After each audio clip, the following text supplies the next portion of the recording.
Bienvenidos. En esta oportunidad trabajaremos sobre el diagrama vectorial del transformador real en carga, introduciremos el concepto de polaridad y presentaremos el circuito equivalente simplificado del transformador de aplicación práctica.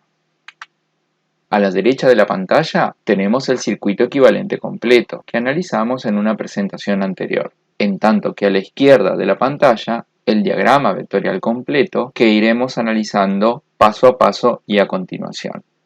En principio, reconocemos la aplicación de una tensión primaria en bornes de la máquina. Esto provocará la circulación de la corriente I sub P, que atraviesa la resistencia RP, por lo cual se produce una caída de tensión.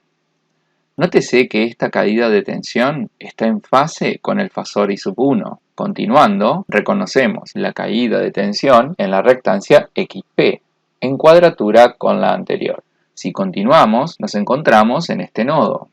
Ahora sí, aplicada la tensión primaria y descontadas las caídas de tensión internas en el bobinado, desarrollamos una fuerza electromotriz inducida de valor E sub 1. En la representación del diagrama fasorial, E sub 1 está aquí, 90 grados en atraso respecto del flujo, y cambiando el signo a menos E sub 1, lo rotamos hasta aquí. Continuando con el análisis y recordando que estamos en presencia de un transformador que alimenta una carga, en el secundario tenemos la circulación de I sub S sobre A, valores referidos al primario. Esta circulación de I sub S provocará la caída de tensión sobre RS y en cuadratura sobre XS. Descontadas las caídas de tensión, nos encontramos con B'2. Las ecuaciones que expresan lo anterior son las siguientes. En el primario, la fuerza electromotriz inducida será la diferencia entre la tensión primaria aplicada y las caídas de tensión resistiva y reactiva, como explicamos recién.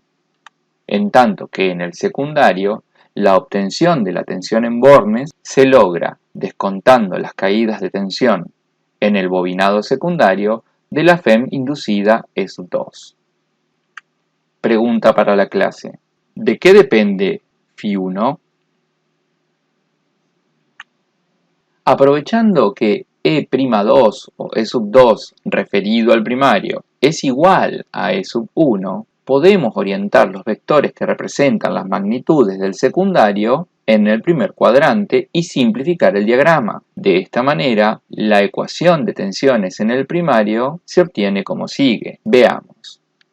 Tenemos la tensión en el secundario, la caída de tensión interna en el bobinado secundario, la caída de tensión interna en el devanado primario y por último V sub 1. Analizamos a continuación qué ocurre con las corrientes. En la rama en paralelo tenemos la corriente de vacío, I sub 0, aquí y aquí.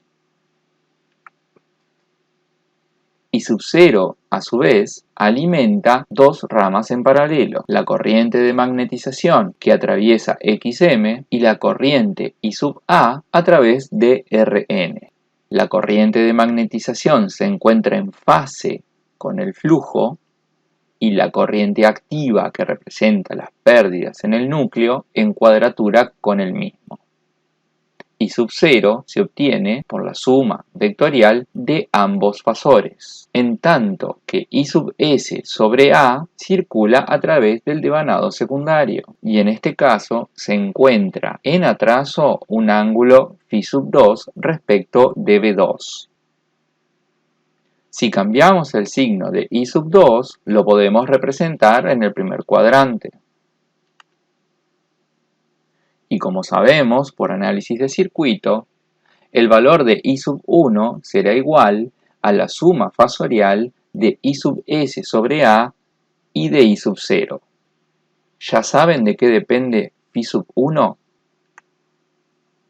A partir de la ecuación general de ampervueltas, obtenemos que el ampervuelta primario será igual al ampervuelta de vacío más los ampervueltas desarrollados en el secundario. Si a la ecuación anterior cancelamos el factor común N1, obtenemos que I sub 1 es igual a I sub 0 más I sub 2'. Esta suma es vectorial. Vamos a introducir ahora el concepto de polaridad.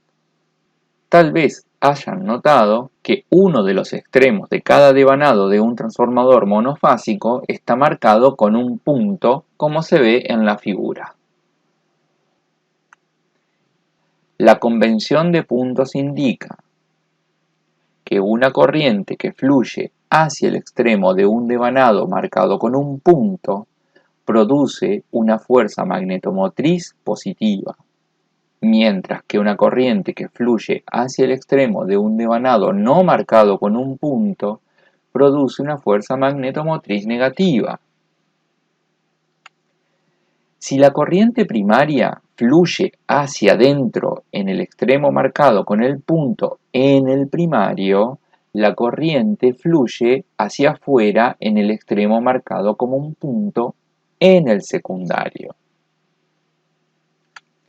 Si la tensión primaria es positiva en el extremo del devanado marcado con un punto respecto al no marcado, la tensión secundaria también es positiva en el extremo marcado con ese punto. Entre las actividades de laboratorio tienen previsto desarrollar un ensayo de polaridad en los bobinados de la máquina.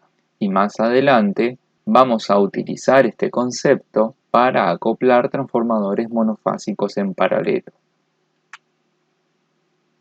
Vamos a trabajar sobre el circuito equivalente simplificado que tiene diversas aplicaciones prácticas. En el modelo equivalente exacto del transformador que estamos viendo en la figura, la rama de excitación agrega una dificultad adicional ya que incorpora un nodo al circuito de estudio.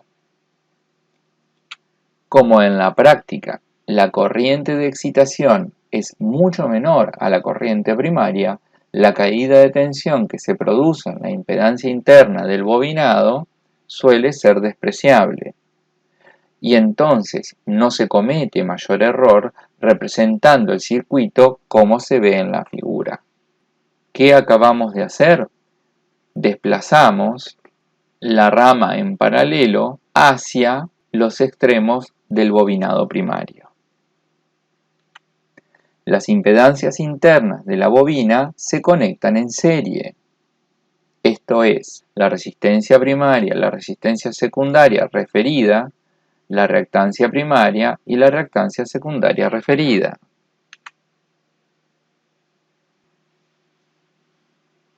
En ocasiones también puede despreciarse la rama de excitación, con lo cual el circuito equivalente del transformador se simplifica a básicamente una impedancia serie entre los terminales de entrada y los terminales de salida.